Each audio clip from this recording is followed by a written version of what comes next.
Hello and welcome to the latest edition of Careers in Coffee. I'm your host, Kieran Buxton, an enterprise coordinator covering East and West Norfolk, and I have my colleague Kaylee Norris supporting me behind the scenes.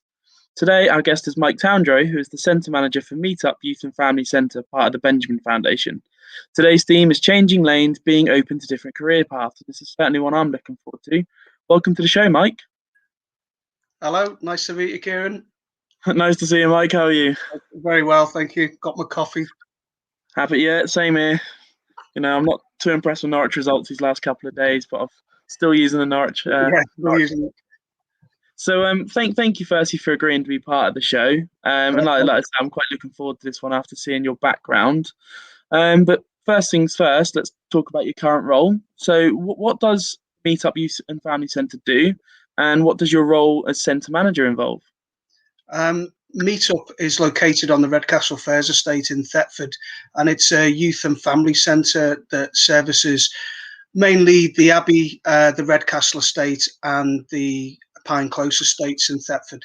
And it's a centre that runs activities and services for the community. So we work with predominantly young people, but we work with a lot of younger children. We do parent and toddler groups. We do parent support groups, courses for parents. We do youth clubs. We do activities for senior citizens. We have a counselling service. We do a whole host of services that support and give help to the community. Brilliant. And so looking at it, how that centre it runs. So centre manager, obviously, to a lot of people will be just a really sort of broad, I guess, job title. So could you tell me a little bit more about what your sort of day-to-day looks like or doesn't look like? Yeah, well, my day-to-day is never really the same. COVID obviously has affected it quite severely. So the centre at the moment is kind of running a reduced service. So we're still supporting the senior citizens out in the community who are socially isolated and lonely by offering them a meal each week on a Thursday. But also we run we've gone online and running virtual youth clubs for a reduced number of young people who still need the service, still need some help every week. And previously we had open access youth groups where we were seeing up to about 100 young people a week. Obviously with COVID that's reduced quite considerably, but we just offer help, support, give them positive activities to do, raise their aspirations, giving them a different view.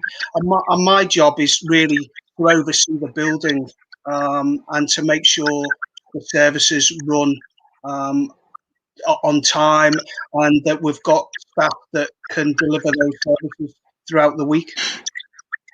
Brilliant. And I'm quite intrigued actually. So so you say you run the youth club virtually. How does that look and how does that work? Because that sounds very different.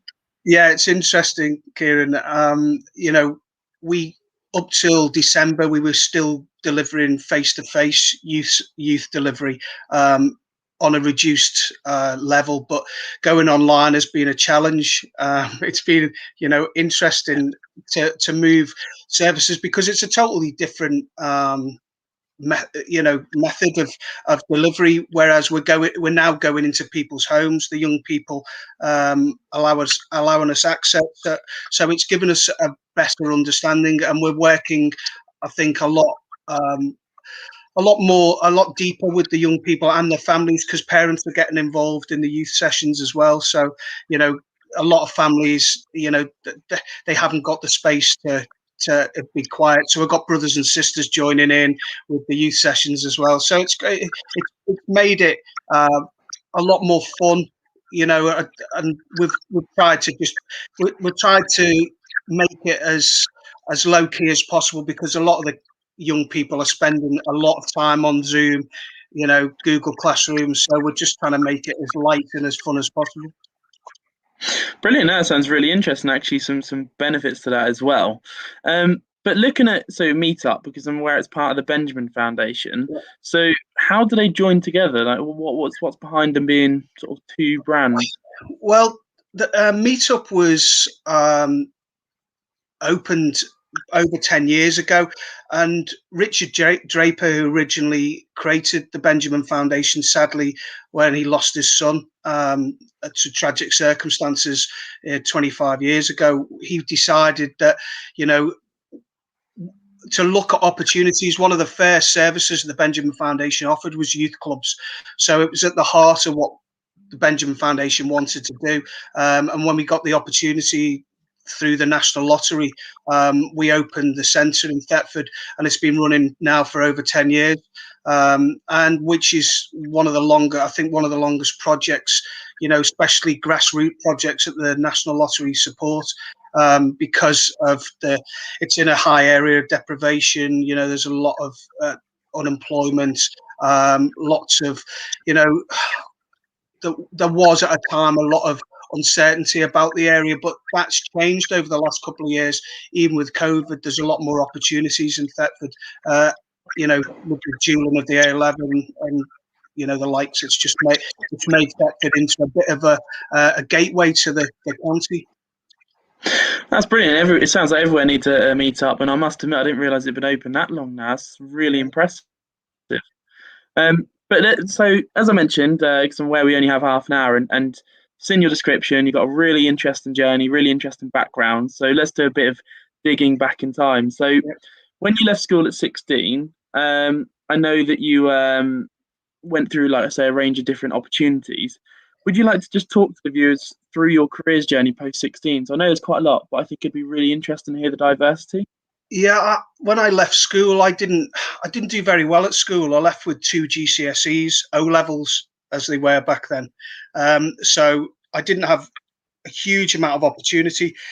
So I looked at, my dad was a mechanical engineer, and you know, kind of directed me on the path to join a YTS in engineering. But it just wasn't for me. You know, my dad had an idea, and you know, he knew I was a little bit unsure of what I was going to do, but I had a real interest in sport. I was a really kind of good swimmer, so I swam for Merseyside and Liverpool. So a lot of my time was spent doing sport when I should have been doing schoolwork. You know, in hindsight, that's a great thing. But I then decided, through my swimming, I met lots of people who were in the military or in the police force. So that my initial thinking was I was going to be a policeman in Liverpool. But when I'd started the process, they said I didn't have enough, didn't have enough qualifications, didn't have enough life experience, and to go and to kind of increase my outlook on the world, to, you know, spread my wings and go and travel a bit and see what other opportunities there were. So I looked at the military, and the Air Force was what I chose, and joined the Air Force in 1987 as a military policeman. And that was my thinking was what I'd do a couple of years. I signed on originally for 6 years. I'd do 6 years, I'd leave and become a civilian policeman, but that never panned out. I ended up spending 23 years in the military. That's really impressive. What I'll do, we'll come back to the rest of your journey shortly, but I just realised this question's come through. So how has working in these other roles helped you to develop skills and qualities which support you both professionally and personally? You know, life's one long learning opportunity, isn't it? There's lots of different things you do, you know, different paths that open up to you as you get older and as you develop different skills. I think I've always been open for opportunity, you know, for different opportunities. Even with them in the military, I jumped at the chance to do things. You know, obviously I got married, had children. You know, I had to be aware of my family as well. But I still, you know, I didn't say no. I really, you know, I in consultation with my wife, or previously when I was, you know, single, I just took and looked at opportunities that I probably thought, oh, that looks fun. I'll do that, you know, and just left myself open to, you know, changing my career path as I went along. And I did that in the military, you know, within the military police. You know, when we joined up, I worked in nuclear protection initially in RAF Honington, and then I moved, went to just did normal policing, but I specialised in counterintelligence and eventually worked in counter sabotage and operational resilience, and along it gave me a lot of qualities, the military, not so much timekeeping. I'm not very good at that now, kind of, but just about working with people, communication, learning to be able to go into a room and talk to people and ask questions and be inquisitive, and sometimes not take no for an answer. Kind of be quite driven in what I wanted to do. No, that's brilliant. And so you obviously as well touched on some of the different roles you did within the forces. Is that all the roles that you've covered? And if so, what was your kind of favourite role within the military and sort of developed you the most? I think the military gives you a lot of opportunities that potentially you wouldn't have. Yes, there's an element in danger in every, but life can be like that. You never know what's around the corner. So I think you've just, my favorite job within the military, yes, counterintelligence was an amazing opportunity. I got to work with some really interesting, different, diverse parts of the intelligence field in the UK. But I suppose air transport security was one of my favorite jobs, traveling around the world, guarding aircraft, and equipment, and just visiting places I would never have had the opportunity. So like South America, America, Newfoundland, just lots of Europe, just traveling around and seeing and meeting people I would never have met, and seeing things that I would never have seen, like seeing the Aurora Borealis.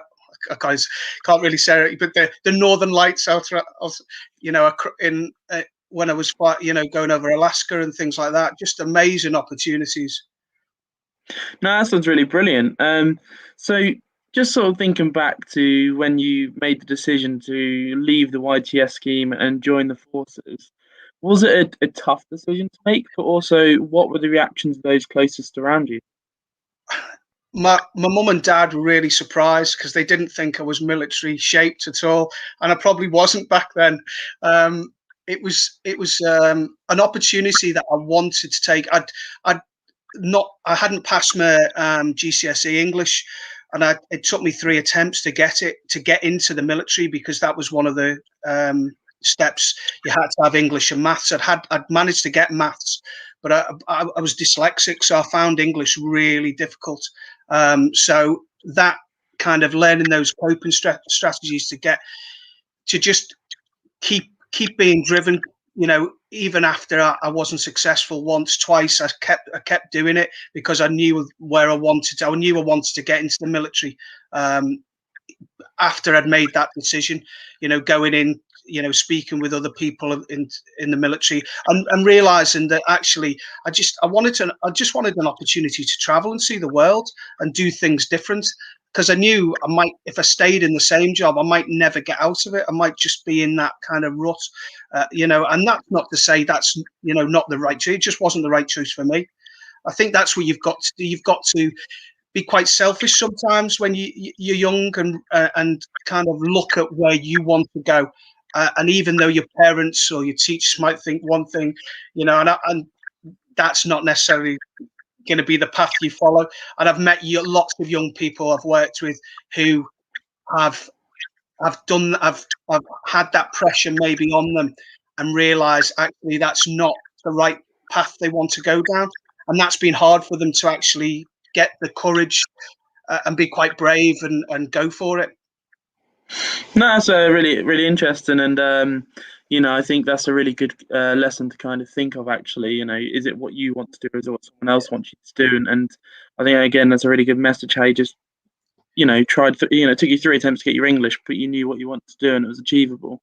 So we got another live question that's come through, which actually was a question I think I would have asked following what you said. Yeah. So if a student has dyslexia and finding school difficult, what advice would you give them? So what coping mechanisms, really? Dyslexia was not really a thing back when I was in school. So it was, I didn't get diagnosed till I was 40 in the military that I had dyslexia, and I knew I had it. Or I knew it, my mum especially knew I struggled with English. I still struggle with words jumbling. Having Word as being a godsend. I remember when I first joined the military and I had to write everything down. Even today my writing is terrible. I found coping strategies. It's difficult. You've got to find your own way. I think what's right for you. I just, I made stuff up as I went along. I think to get through it.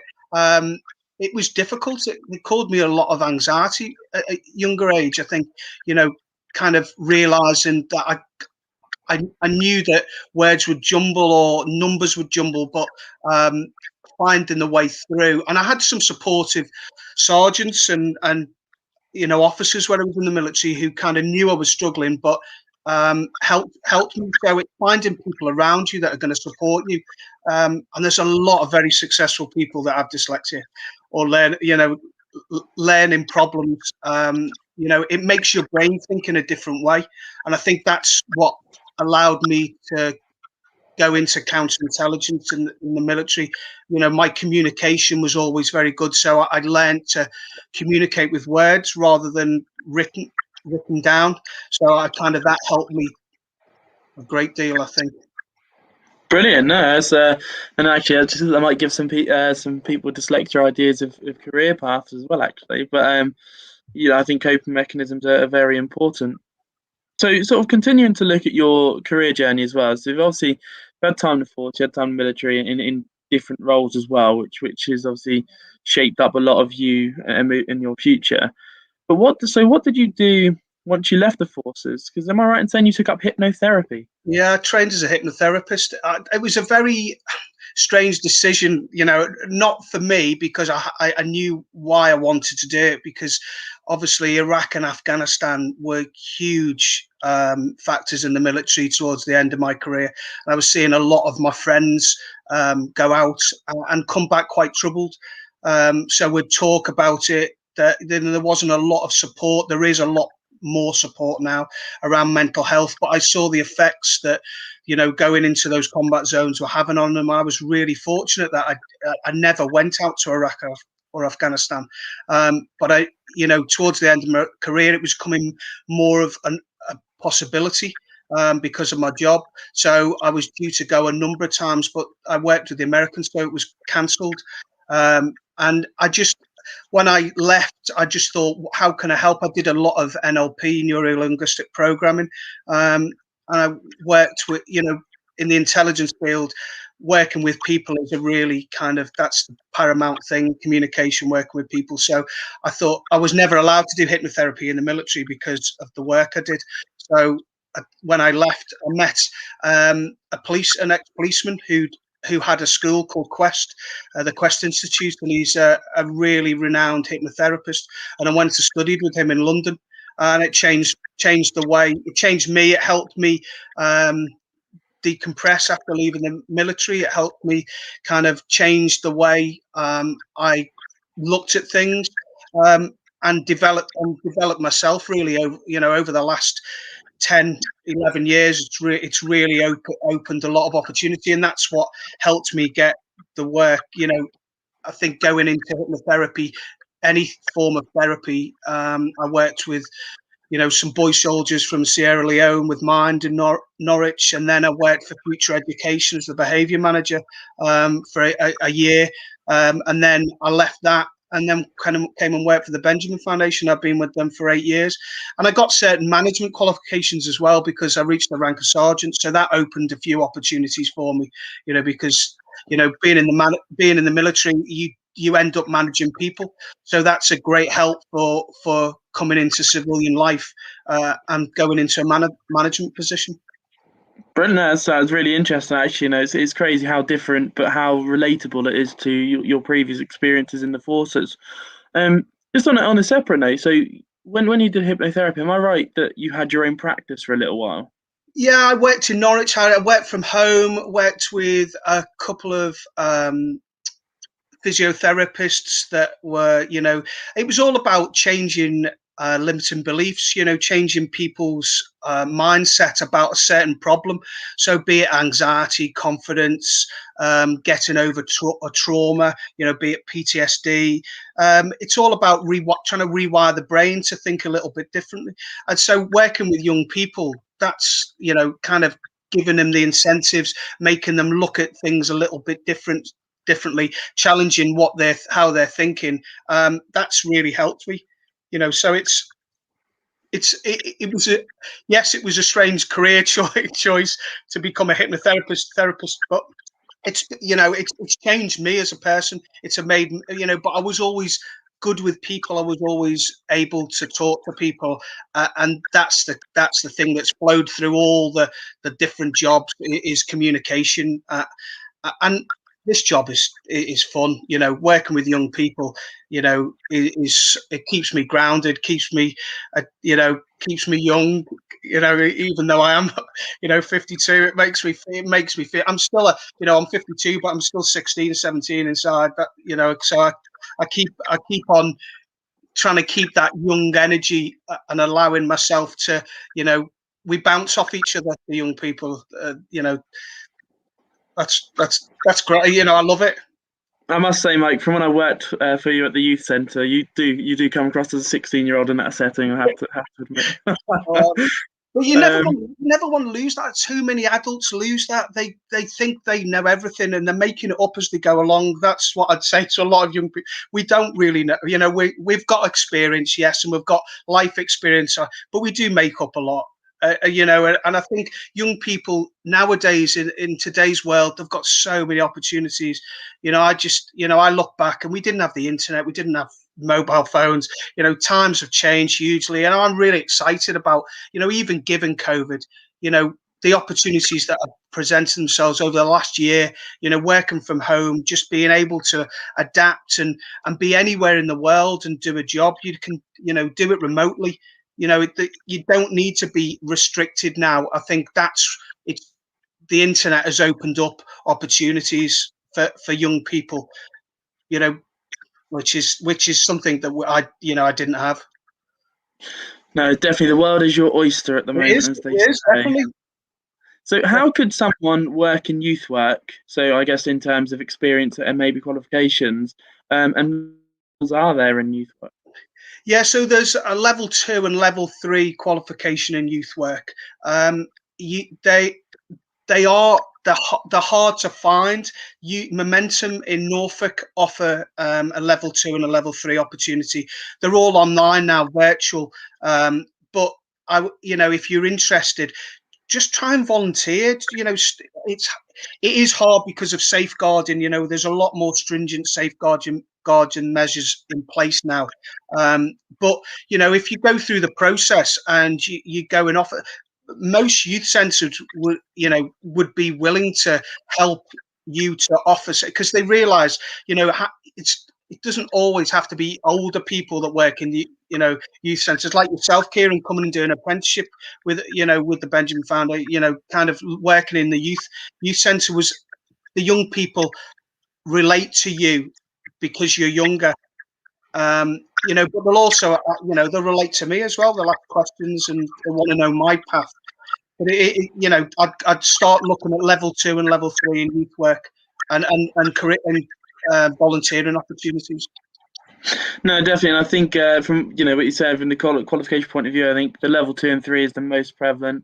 If you want to be specialised, I just remember talking to other people in the sectors, you can go on to do degrees, but the level 2 and 3 is the core to really get involved, as well as the volunteering, which I think was the most powerful for me when I went into that apprenticeship.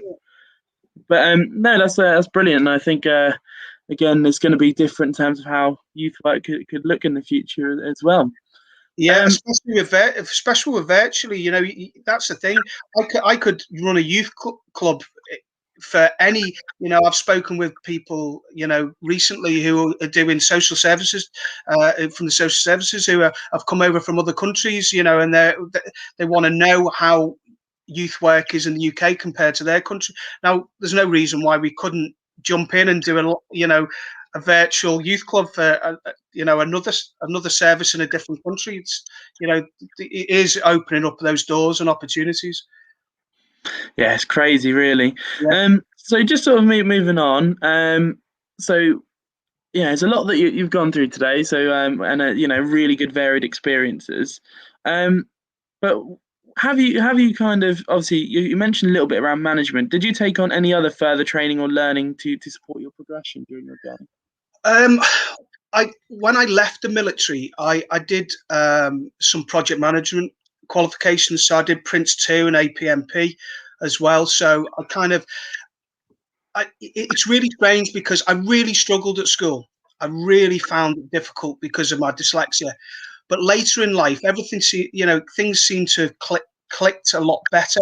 So I didn't really enjoy school. If I'm really truthful, I enjoyed the sport part of it.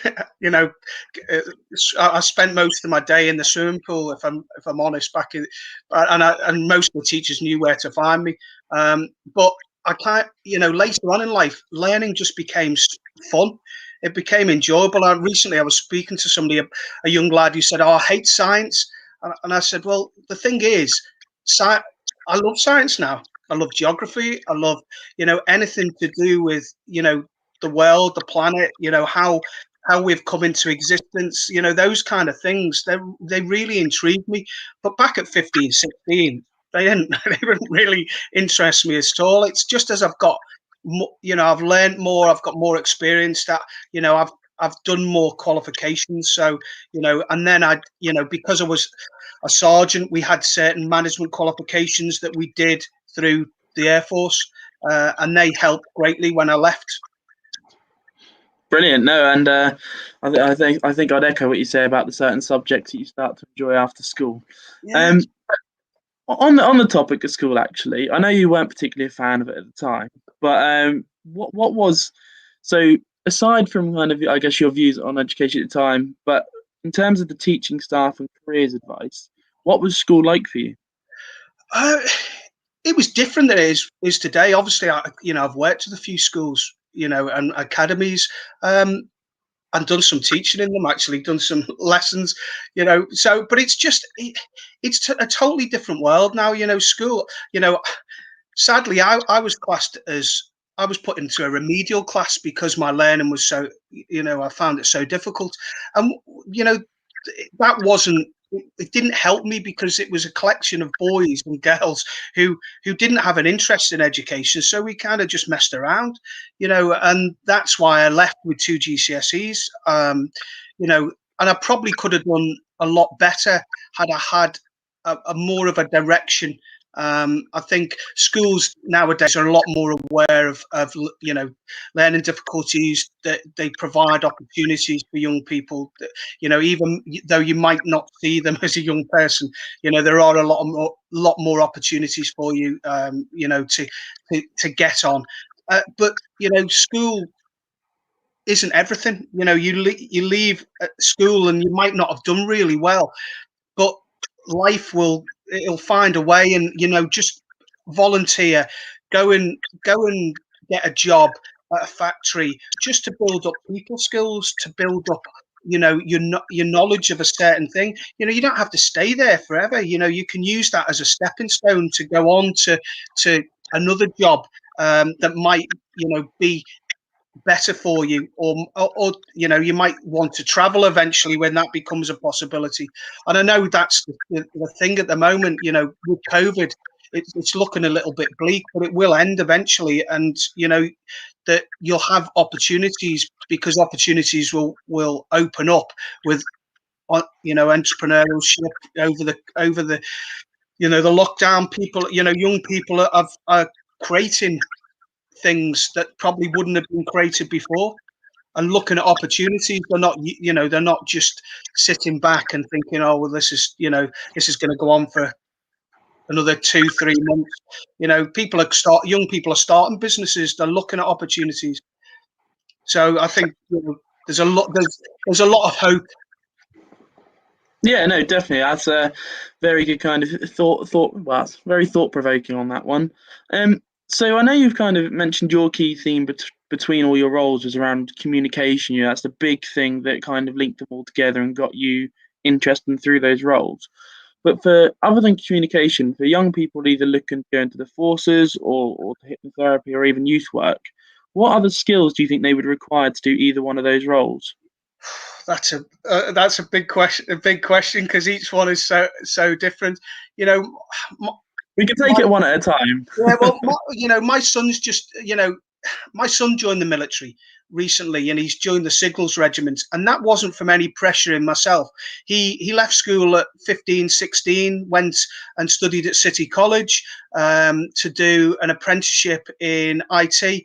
But that took him. Now he's gone into the Signals Regiment and he's doing IT within the army. Now that was something that we didn't really discuss. It was his decision. I just gave him the opportunity to kind of be open to different job prospects, and just being supportive of him. The military opens. It is it gives good opportunity. There are a lot of different trades within the military, be it from, in the Air Force, aviation, electronics, military police, cooks, chefs, the whole, it's a massive industry, the Army, Air Force and Navy. They're huge, so there are a lot of opportunities that young people might not have thought about. So, just have a look. As far as hypnotherapy, that was something that really kind of grew out of knowing people that had come back that were quite messed up from being in conflict zones. So I think that was a personal thing that I was good with communication, so I good with talking to people, so that just felt like a natural progression to help people when I left. Working in youth work, I think I didn't realise how diverse it was when I got into the role. Thetford was the first place that I was posted to, RAF Honington, so I spent a lot of time in my youth. So it was like a circle coming back on itself. And I ended up back where I started my military career, and that was never an intention. It was just how it happens, and that was really good because I knew the town and knew what thought I knew what I was getting myself in for, but not really. It kind of, and I think that's it. You've just got to take a chance sometimes and let yourself be open to opportunity and see where No, it's going. no, that's really good. And there, I think the key things to take away, especially if you are changing lanes, is communication is vital. But then I guess identifying where your gaps are to improve on them as well. So I think that's actually really useful for people to hear. Just because I'm aware of time, we have gone over the half an hour mark. Yeah. So I've got one final question that we always ask people on the show, and actually it'll be quite interesting to hear your point of view, considering you started your journey in Merseyside and travelled the world. But what do you love about living and working in Norfolk? I love Norwich. I've been to a lot of places. I think Norwich is a special place. It's one of those cities that has. It's small enough that you kind of know people, but it's large enough that there's a lot of different diverse jobs you can do. I came here because my wife at the time was from Suffolk, but we looked at Norfolk, and my children were born in Norfolk. Were born at Norfolk and Norwich Hospital, so I bought a house here. And it was always my intention to move back to Norwich and start a life once I left the military. And I think Norwich just was so welcoming, and so it different. Pardon me, different to some of the bigger cities. It's just there's so much opportunity here, I think, and people don't realize that. I think that they think, oh, it's just a small city on the out, in East Anglia, but it's a lot more than that. I think it's a really lovely place to live. Brilliant. Thank you for joining me today, Mike. It's been really good to hear your journey rather than just obviously reading it from my perspective, but also I think there's some really good, useful information for young people to take away from today. So thank you so much for coming on today. All the best for the future, Mike. So that's all for today. Thank you so much to Kaylee for making this all come together behind the scenes. It definitely is a more difficult side to the show. Mike and I had it easy today, just having a bit of a chin wag. So thank you, Kaylee. Thanks again to Mike for joining us and sharing your story and all your experiences as well. And thank you today for watching yourselves. This is designed for you, and we really want to hear your feedback moving forward as well, so we can always improve and meet the needs that you require. Don't forget to join Ashley Ruffin and myself on Tuesday for the next episode of Careers in Coffee. It is going to be an Apprenticeships Week special, and we will have a range of apprentices on the show from Norfolk. So it will be a panel show. It will look a bit different, but it's discussing things related to apprenticeships, celebrating successes, and also building the future. So have a great weekend, and we look forward to seeing you then.